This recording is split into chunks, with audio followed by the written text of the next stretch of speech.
There is nothing like engaging with the Bible, with these words about God, from God, yourself. Now, I know that many people don't feel comfortable or competent or capable of reading the Bible on their own.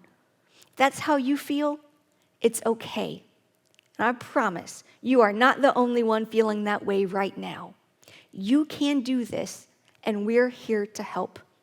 For starters, we've just finished the pilot group of a brand new course called Bible Track. It gives you an overview of the Bible. I encourage you to check that out the next time it comes around. But you don't have to wait for that to start training and feeding yourself on the truths of the faith. You can start today. I'm going to lay out some suggestions, but please hear me say, there's no one way to read the Bible. Different people will engage with the Bible in different ways, depending on their culture, their age, their learning style, and more.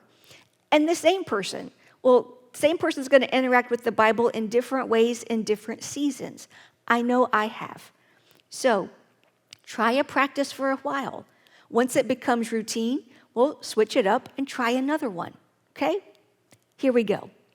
The first thing that you need is a Bible that you can understand. So pick a Bible. There are tons of options for a Bible that's written in modern English. So far today, I've used a translation called the NIV, the New International Version. I like that one. Doesn't mean you have to like that one. But if you're just looking for a suggestion on a place to start, I think it's a good option. Then once you have a Bible, it's time to actually read it or listen to it. Next, you need to pick a method. And I suggest approaching the Bible with whatever learning style works best for you.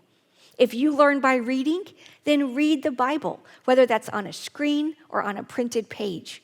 If listening works better for you, then listen to the Bible while you drive to or from work. If you need to get up and move your body to pay attention, well, put in some earbuds and listen to the Bible while you go for a walk or work in the yard. You do not have to sit in a quiet place alone and read to spend time with the Bible. You can do that. I quite like doing that. But it doesn't work for everybody, and that's okay.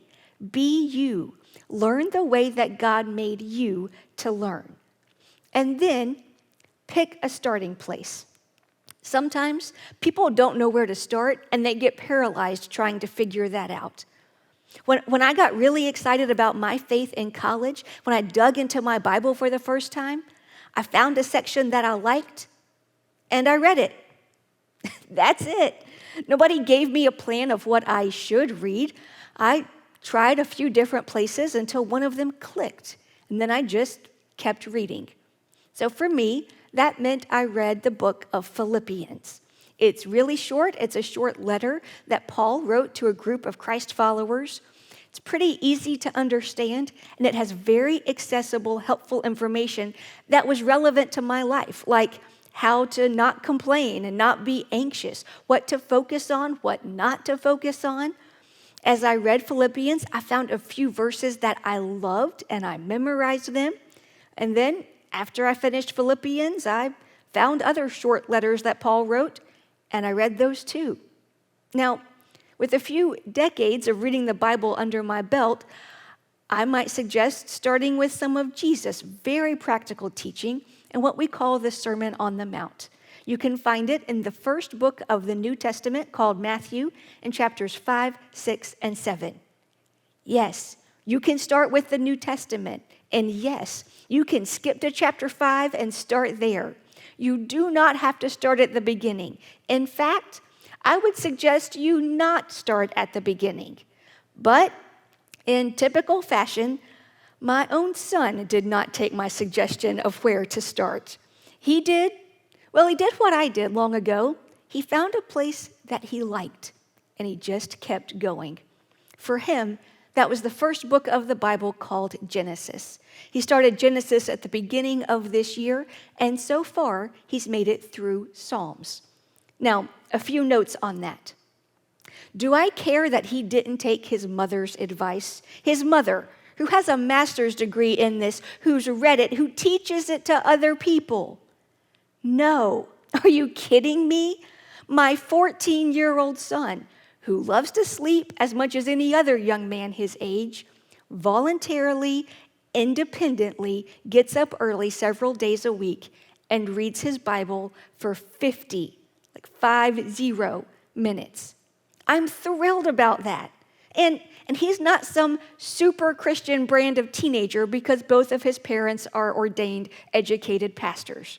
No, he is a regular guy who's imperfectly human, just like me and you and everybody. And he's read almost half of the Bible already this year. The practice, the way he does it, that's not the point, remember? The point is knowing God better and becoming more like him, and I can see that happening. He'll come to me while I'm still waking up with my cup of coffee and tell me which verse stuck out to him that day, and he's excited about it, and that's what it's about. Now, I'll confess, I have never approached reading the Bible with a time limit like he does, but that works for him. For the record, it doesn't have to take 50 minutes a day. You can read the Bible, in the same amount of time that you play Wordle. I sometimes read a chapter or two a day. Sometimes I just read until something jumps out at me, and then I meditate on that for a while. I stop wherever that is, whether I've read 1 page or 5. Other times, I'll sit and I'll read a whole book of the Bible in one sitting to get the big picture. Then I'll go back and read it smaller sections at a time. If you would like some help figuring out where to start, we are here to help. We would be happy to help you figure that out. And you're also free to start wherever you want to. Spend some time feeding your mind and soul with the nourishing truths of our faith. And spend some time listening for words from God and saying words to him in prayer.